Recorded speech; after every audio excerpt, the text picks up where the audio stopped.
When you first read the screenplay and your character, what was your kind of gut reaction to your character?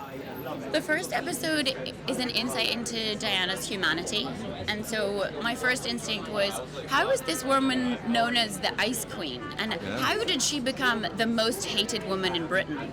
So I was just hooked, because I didn't know very much about the Mitfords to begin with, and that was my first introduction to them. So it just sent me down a rabbit hole of research and wanting to know more, and kind of excitement that these women were finally having their story told. Now, I love the sister bond. I felt there were 6 sisters that were real. Yeah. They loved each other, clearly, but obviously opposite in fight. Yeah. So how would you do, especially with Nancy in the pilot? I love those scenes between you and Nancy. How did you kind of develop that, and how did you feel about those scenes? Well, Nancy and I met up. Once we realized that we'd been cast, we connected and we went for a coffee, and we sat for like 4 hours and talked some stuff Mitford, but mostly just who are you as a person? And we could have talked all day if we didn't have to get the train. And I think spending that time before filming meant that the bond that we had on screen felt really real. And then when you're filming those scenes where you have to have an argument with someone, if you have that trust and that bond, it means that you can go there, you can push and you can try stuff. And then you come off set and you're like, babe, you were amazing. And it's just the joy of the support. I did have, my favorite scene was your scene with your husband when he told you not to see Oswald again.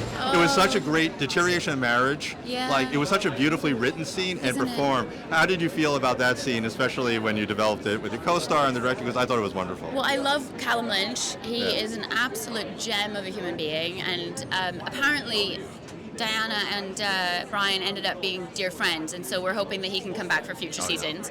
But what I was actually given a little, I picked up on it when I read the script, but I was told that her apology is not an apology for having an affair.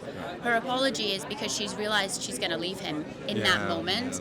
And what I love, is you touched on it, is the delicacy of the writing. I had 3 lines to communicate, I have decided to end this marriage, and I just thought, what a brave choice on Sarah Williams' behalf, and to trust me to deliver that. So that's what it felt like on set, was that everyone was trusting each other and pushing each other to give a deep and nuanced performance. Well, you had to set up her whole entire arc in that one moment with that dialogue, and that's why that scene really stood out to me. Oh, I'm so glad. I'm excited to see when the show goes a little darker, obviously. It sure does.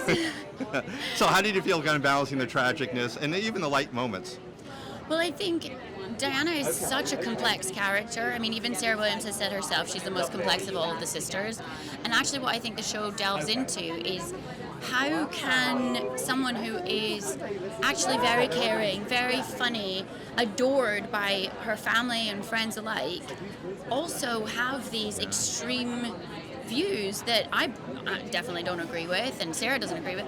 So that is what I think the show delves into, and each scene was a sort of, well, where is she now on the spectrum? And that was an incredible challenge for me. Well, that's what I love. You made her a real character, not the character we think she is. Oh, I'm glad. I'm really glad. People are not one thing or the other. Well, that's the thing. So people feel like they know her because there's so much written about the sisters, and she herself wrote her own memoir, but I was given the letters that she exchanged, the private letters that she exchanged with Mary Lovell, on whose book the show is based. So I had this insight into her that I don't think anyone else has ever had, and it was my privilege to kind of bring those moments of magic to the screen.